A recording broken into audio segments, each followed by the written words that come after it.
Hello, you guys. Welcome back to Lily Reads. How are you guys doing? Today is my summer reading wrap up. So as you can tell by the history of my channel, I like to split my reading up into seasons. There are 4 seasons. I go by the calendar. I know like most people feel like June, July, August is summer, but I go by the calendar. You spend most of summer in September, August, and July. June is pretty much spring mostly. So that's how I like to do it. So at the end of September, I like to call that the end of my summer reading. And these are all of the books that I read in the summer. I believe all of them are physically here. I have not been reading a lot of ebooks because my goal for this year was for me to read most of my backlog, read mostly backlog books.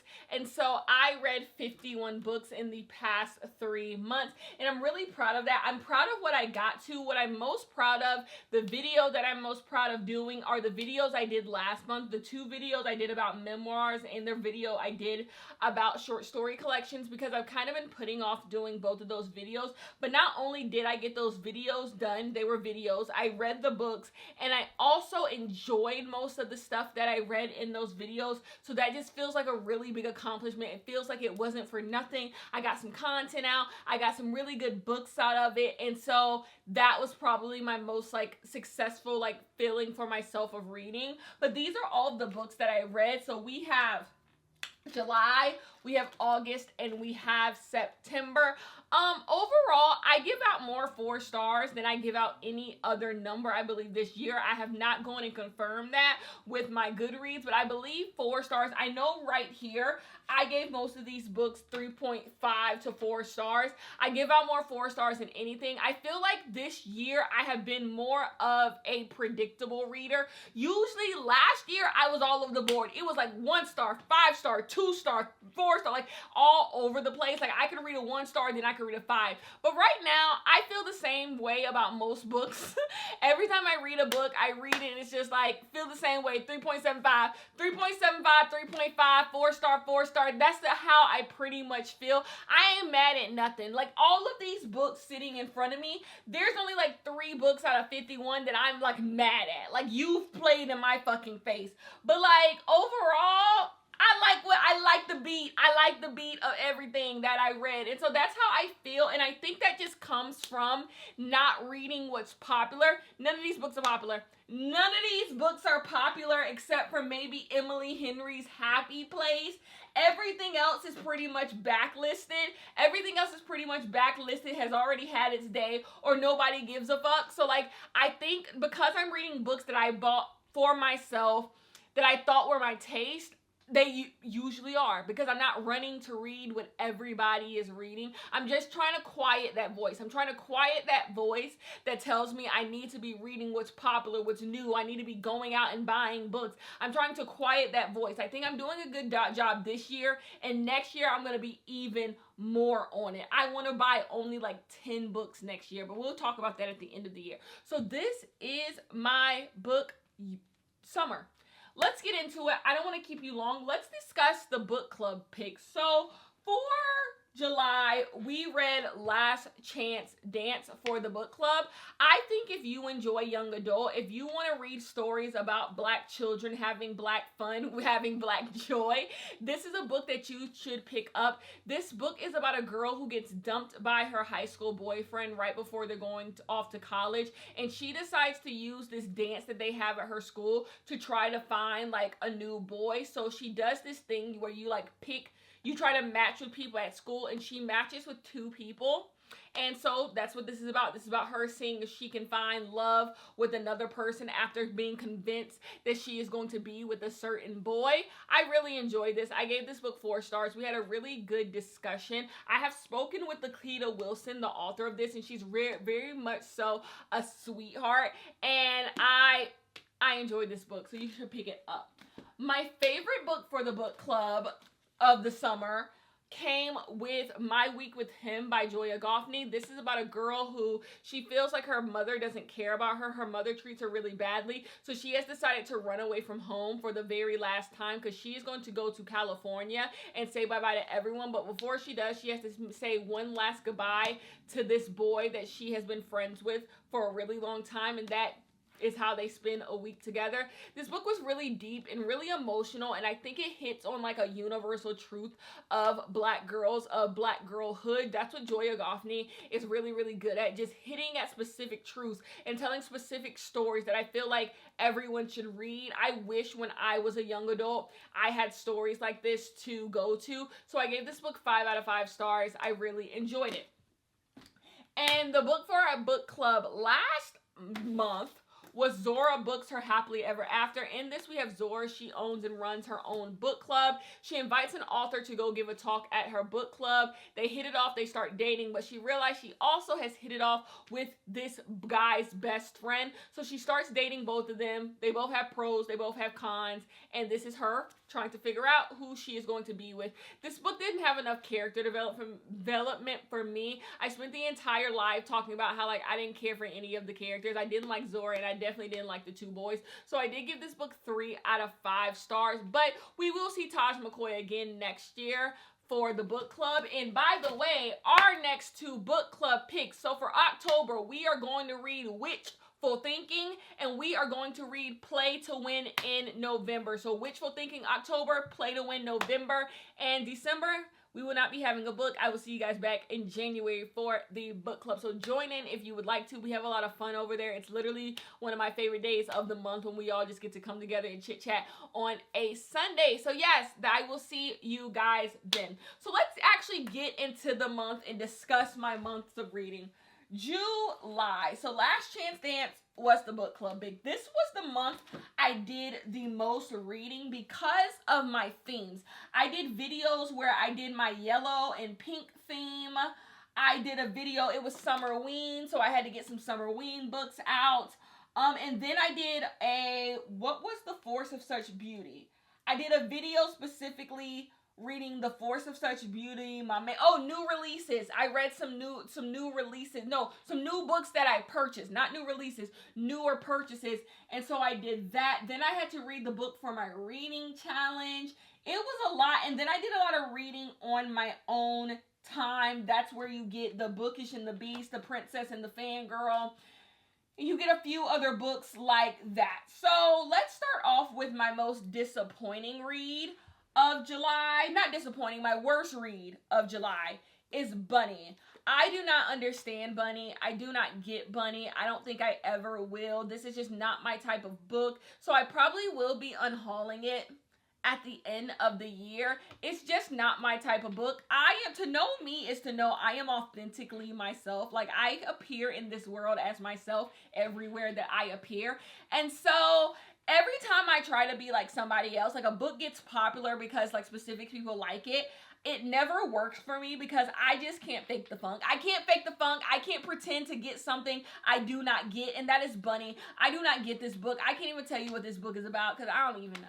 I don't even know. It wasn't for me. It was boring reading it. I didn't even enjoy my time reading it. It just was not for me. So this is 100% just like I tried and I failed. This is just not my type of book. My most disappointing book goes to Happy Place by Emily Henry. This is about a couple rekindling their love after they break up for reasons. Their friends all come together for one of their friends' wedding, and they're going to pretend like they're still together not to ruin the wedding, and through that we learn why they broke up and why they should get back together.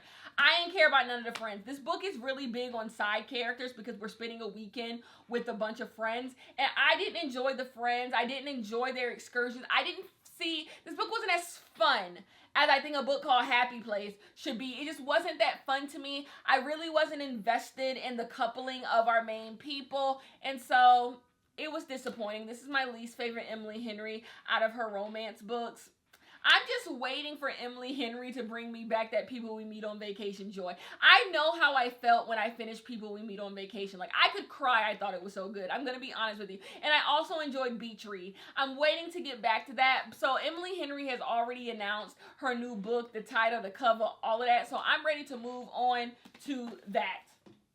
My favorite book that I read in July goes to The Things We Do to Our Friends. Now, it's so funny because this book and Bunny are constantly compared to each other. These books are like, if you go to the Goodreads reviews of this, you will see people talking about Bunny because they have the same type of idea. It is about these group of friends who do some strange things to prove their loyalty and their worth to one another. You have an HBIC, a head bitch in charge. You have all of that, and they do strange things, and things are weird. You're not really sure what's going on. It feels almost like a fever dream as you're reading it. But to me, this one worked. This was weird in a way that I enjoy stories being weird. I think this book is more grounded than a Bunny. You never feel like you fully don't know what's going on. This book just feels like, because of the narrative structure, you're going through the book and you don't know what to put on each moment. You don't know how important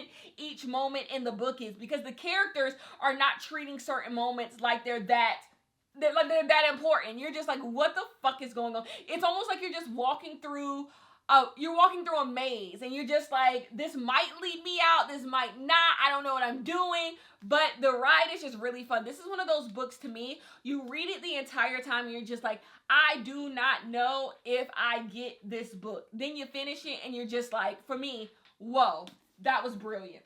So that was my reading month in August.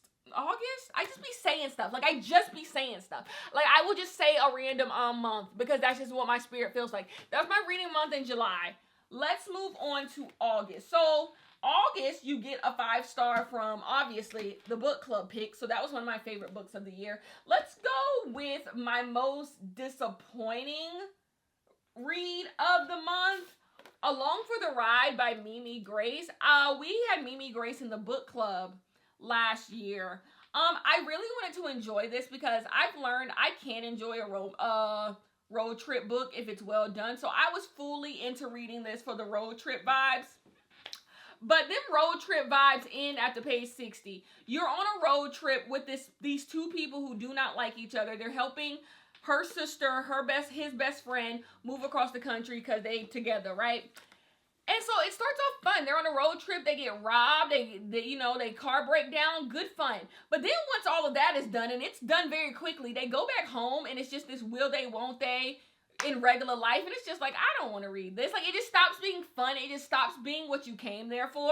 And I don't understand why this was marketed as a road trip book. And we not going to be on a road trip most of the time. I didn't understand that one. The worst book that I read this month was Every Vow You Break. Every Vow You Break is about a woman who she is getting married to a rich man, but before she gets married, she ends up cheating with this guy, and she's like, okay, whatever, I cheated, but I'm gonna still get married to my man because number one, he's rich, and number two, I think I love him. Well, when they go on their honeymoon as they get married, the guy she cheated with is at the honeymoon place, and like, things happen. Number one, like, exactly what you think. When I just told you that premise, you already know what this book is probably about, and it's exactly that. It's whatever you think this book is, that's what this book is, and it's so boring.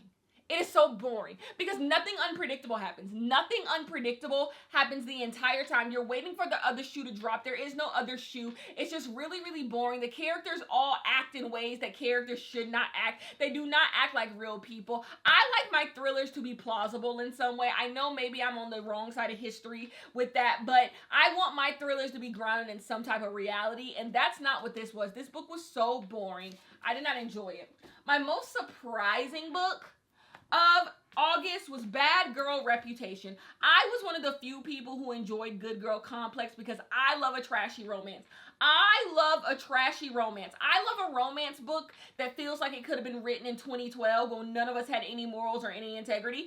I love those types of romance books. I do not know why. They just take me back to a specific time, you know? Sometimes romance books we read have a little too much morality and they don't exist in this world of reality where people are sketchy and people do strange things because people are weird. Therefore, I enjoyed Good Girl Complex because I love a trashy romance. I'm not here like, I don't know, I just want to have fun sometimes, right?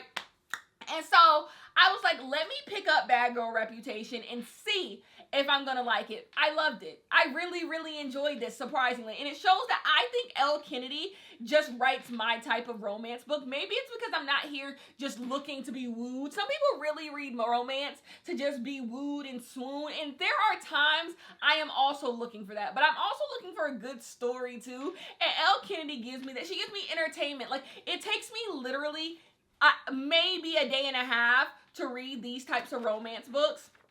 Like a day and a half. Literally, I sit on my couch, I turn on mindless TV, or my man will be playing like the PlayStation or something, and he'll just be playing the PlayStation, and I'll just be reading, and then if something annoys me, I can like quickly skim. Like it's so easy to read these. So therefore, if I get one that really keeps my attention, like I know I'm enjoying it, and that was this.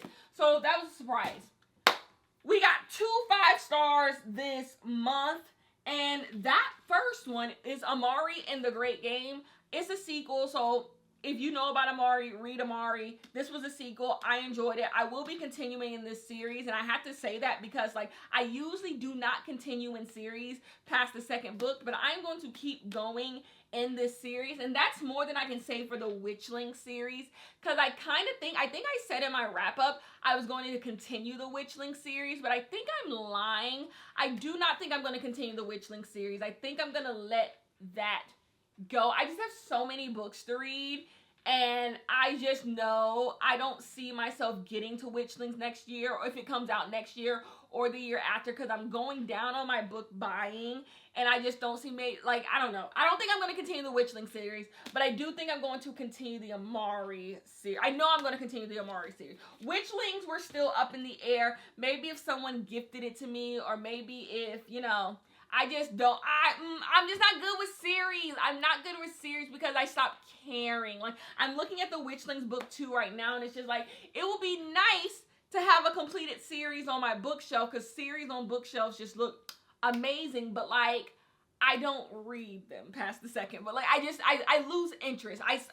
The joy that the first book gave me no longer resonates with me. And so it's just like, what am I still doing here? My favorite book that I read in the month of August, 8 Perfect Murders. This is about a guy who, he runs a bookstore. He writes a blog for his bookstore. He did back in the day, but it never picked up, so he let it go. But he wrote a blog about the 8 perfect murders, where in murder mystery books, what are the 8 murders that someone committed that actually were like good murders, like they should have gotten away with it, or they could have gotten away with it if it was in real life. He writes this blog. And so one day an FBI agent comes into his bookstore and is like, I believe someone is using this blog you wrote a decade ago to actually kill people. And we need to get to the root of that. This book is so damn good. This book is direct to reader. So the person in the book is talking to you as the reader. It's so good. It's so good. I don't know what else to tell you. It's so good. The tone is good. I think the twist is good. I think all the stuff. This is how I want to feel when I'm reading a thriller. So I give it, then I take it away. Peter Swanson was my least favorite book of this month, but also my favorite book of this month. And that's pretty much it. Everything else wasn't really notable. It was good. They here. I didn't hate nothing really else. Let's move on to this. So we have the book club pick. This is September, by the way. So my most surprising book of September goes to Will by Will Smith. I am in my Will Smith era because of this book. I thought this book was so much fun.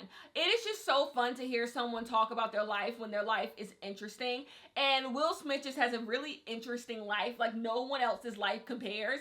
And I really enjoyed this book. I don't know what else to tell you. If you go look at the Goodreads review of this, they will all say the same thing. It's enjoyable. It's enjoyable. Some memoirs, I think, are supposed to make you think deeply about life, and other memoirs are just about someone saying things that are exciting about their life, and that was this one. I enjoyed Will by Will Smith.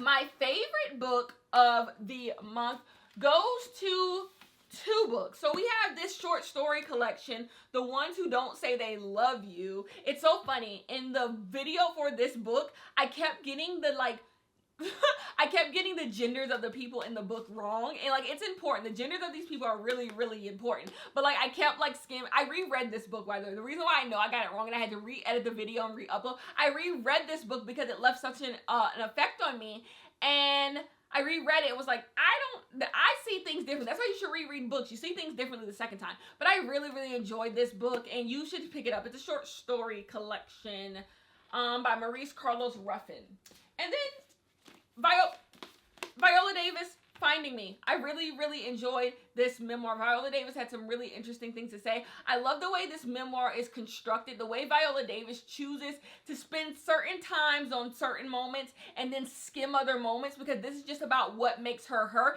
And the moments we think are huge, like winning an Emmy, winning an Oscar, winning a Tony, these moments seem to be smaller moments in a bigger picture of her life, because she spends more time talking about other moments. And you would think you would spend more on like huge accomplishments, but all those accomplishments does not make who you are as a person, you know?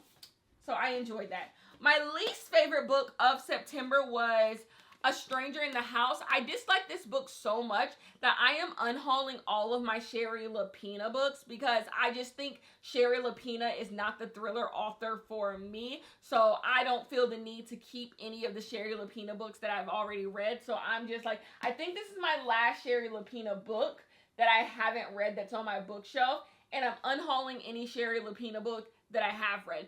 This book is about this girl, this woman. She gets into a car accident, and her husband is like, that's weird. Why were you even on that side of town? Well, a detective comes in and realizes someone is dead around the same location that this woman was at. But the problem is this woman has amnesia. She does not remember anything that happened, so she can't explain why someone is dead and what that has to do with her. And then we have this third party, which is this woman who is friends with our main character. This book is just a bunch of people pointing the blame at each other, pointing, you murdered this person, no, you murdered this person, you did this, you did that. And in the end, it's not as interesting as it should be, because like, it's kind of obvious kind of what's going on. It wasn't a good thriller, and it pissed me off, and therefore I was like, I'm done with Shari Lapena, because I didn't enjoy The Couple Next Door. Didn't enjoy this, and then The Unwanted House Guest is like my most forgettable book I've read this entire year. I don't even remember what that book is about. I know they had a ski resort, and I thought that one was also predictable. So it's like me and Shari Lapena just don't get along when it comes to thrillers, so I'm unhauling everything. That is this one. This is all of the books that I read in the summer. I will see you guys at the end of the year for like my end of the year wrap up on everything. I will talk to you guys in the next one.